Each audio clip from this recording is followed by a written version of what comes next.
रामायण एक झूठ है, महज कोरी कल्पना है। इसमें कोई हकीकत नहीं है। ना राम थे, ना सीता थी, ना रावण था। ये बस एक कहानी है और इस कहानी को सच मानकर पूरा भारत और सारे हिंदू चल रहे हैं। अगर आप भी ऐसा सोचते हैं तो ये वीडियो आपके लिए ही है। वीडियो को लास्ट तक जरूर देखें और हमारे चैनल अनोखी दुनिया को सब्सक्राइब कर लें। चलिए मान लेते हैं कि रामायण सिर्फ एक कल्पना है, ऐसा कुछ नहीं है। तो फिर जरा एक बात कोई हमें बताएगा, इस लॉजिक के बारे में हमें बता दीजिए कि रामायण में लिखी एक घटना जिसमें लक्ष्मण जी भगवान राम के जो छोटे भाई थे वो मूर्छित हो गए थे, जख्मी हो गए थे और उनका इलाज करने के लिए हनुमान जी हिमालय पर्वत से द्रोणागिरी पर्वत का एक टुकड़ा उठा कर ले आए थे, क्योंकि उन्हें समझ नहीं आ रहा था कि संजीवनी बूटी आखिर कौन सी है। उन्हें उसकी पहचान नहीं थी और वैद्य जी ने संजीवनी बूटी लाने के लिए बोला था, तो उन्होंने अपने दम पर यानी कि अपने बाहुबल पर ही द्रोणागिरी पर्वत का टुकड़ा तोड़ लिया और उसे वायु मार्ग से श्रीलंका ले आए। तो फिर वैद्य जी ने उस पहाड़ी से संजीवनी बूटी को तोड़ा और लक्ष्मण जी का इलाज कर दिया। लेकिन अगर रामायण सिर्फ एक कल्पना है तो जो पहाड़ी द्रोणागिरी हनुमान जी हिमालय से लेकर आए थे वो पहाड़ी आज श्रीलंका में कैसे पहुंच गई? क्योंकि दोस्तों, जो मिट्टी और जो जड़ी बूटी हिमालय पर उगती है बिल्कुल वैसी ही एक पहाड़ी आज भी श्रीलंका में है जिस पर बिल्कुल हिमालय जैसी मिट्टी है और वैसी ही जड़ी बूटियां उगती हैं। तो वो पहाड़ी हिमालय से श्रीलंका कैसे पहुंच गई? अगर रामायण सिर्फ एक कल्पना है तो ये कैसे संभव हो सकता है? क्योंकि हर पेड़ पौधे और जड़ी बूटियों के लिए एक खास तरीके की वायु, वातावरण और मिट्टी की जरूरत होती है। तो फिर हिमालय पे पाई जाने वाली जड़ी बूटियां श्रीलंका के वातावरण में कैसे उग सकती हैं? अभी और सुनिए, अगर रामायण सिर्फ एक कल्पना है तो रामायण में एक बहुत ही विशालकाय हाथी का वर्णन किया गया है जिसका नाम टस्क हाथी था। कहा जाता है कि रावण अपनी लंका की देखभाल के लिए एक खास तरीके के विशालकाय हाथी का उपयोग करता था।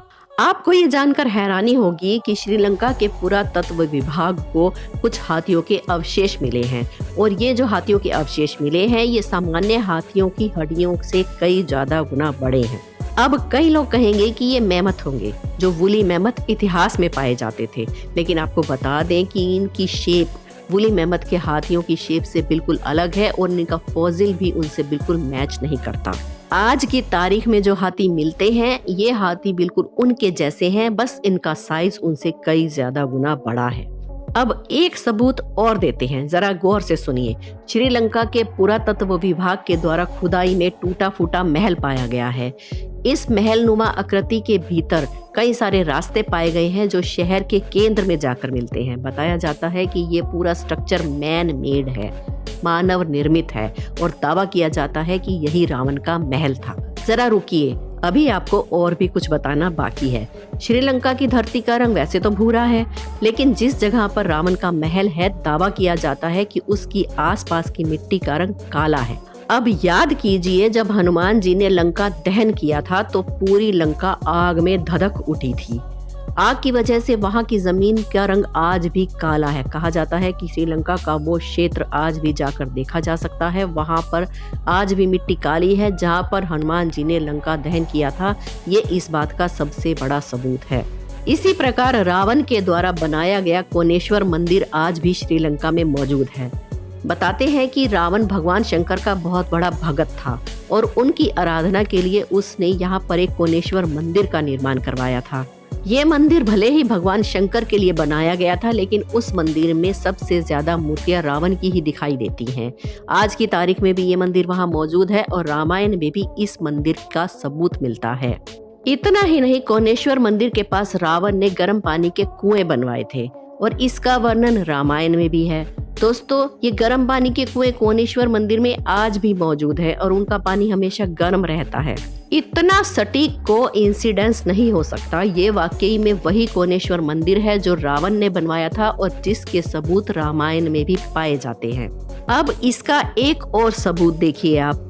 जब रावण सीता माता का अपहरण करके ले गया था तो उसने उन्हें कोताब नाम की जगह पर रखा था जिसका वर्णन रामायण में है और आज भी श्रीलंका में एक जगह है जिसे सीता कोताब के नाम से पुकारा जाता है। सीता माता के नाम से जुड़ा हुआ एक सबूत आज भी श्रीलंका में मौजूद है।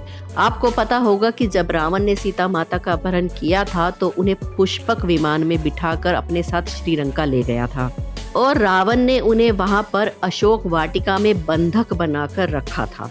वो अशोक वाटिका आज भी श्रीलंका में है।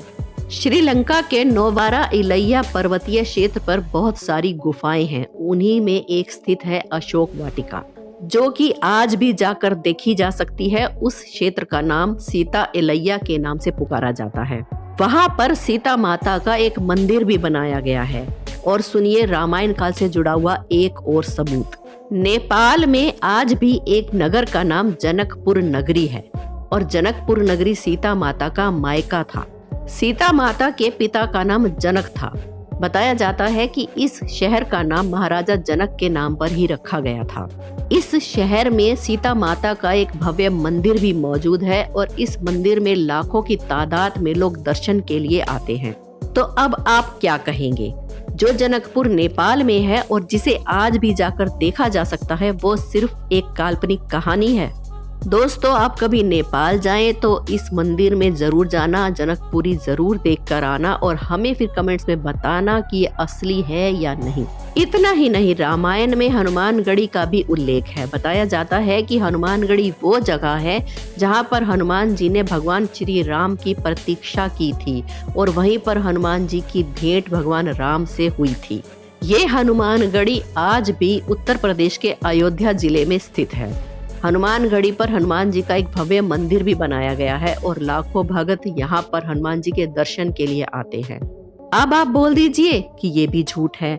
जिस हनुमानगढ़ी का उल्लेख हजारों साल पहले रामायण में आता है, वो आज भी प्रेजेंट है, यूपी में है, उत्तर प्रदेश में है। आप जाकर देख सकते हैं। अब बात करते हैं रामायण काल के सबसे बड़े सबूत की, यानी कि रामेश्वरम और श्रीलंका के बीच बनाया गया राम सेतु। ये राम सेतु रामेश्वरम से लेकर श्रीलंका के मन्नार द्वीप तक बनाया गया था। अमेरिका के स्पेस एजेंसी नासा के द्वारा भी सैटेलाइट के माध्यम से ली गई तस्वीरों में राम सेतु की मौजूदगी के प्रमाण मिले हैं। रामायण के अनुसार राम सेतु का निर्माण तब किया गया था जब भगवान श्री राम रावण पर विजय पाने के लिए अपनी पत्नी सीता को रावण के चुंगल से छुड़ाने के लिए रामेश्वरम से श्रीलंका गए थे। बताया जाता है कि श्री राम की सेना में 2 वानर थे जिनके नाम थे नल और नील।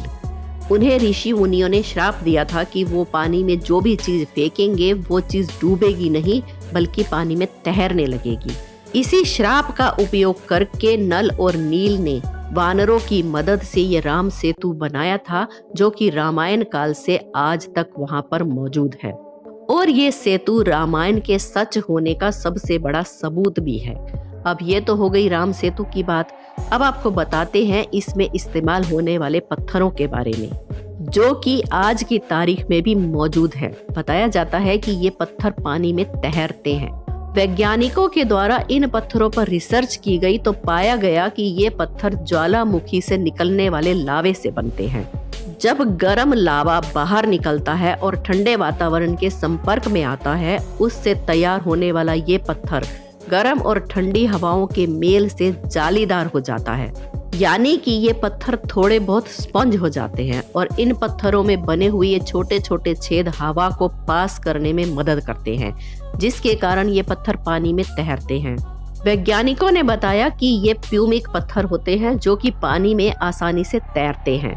तो सोचिए जरा, जब राम सेतु भी सच है, रावण का महल भी सच है, सीता माता वहां रुकी थी ये भी सच है, जब द्रोणागिरी पर्वत का टुकड़ा भी श्रीलंका में पाया जाता है ये भी सच है, तो रामायण झूठी कैसे हो सकती है? दोस्तों, ये सिर्फ एक साजिश है और कुछ नहीं। रामायण झूठ नहीं, एक यथार्थ घटना है।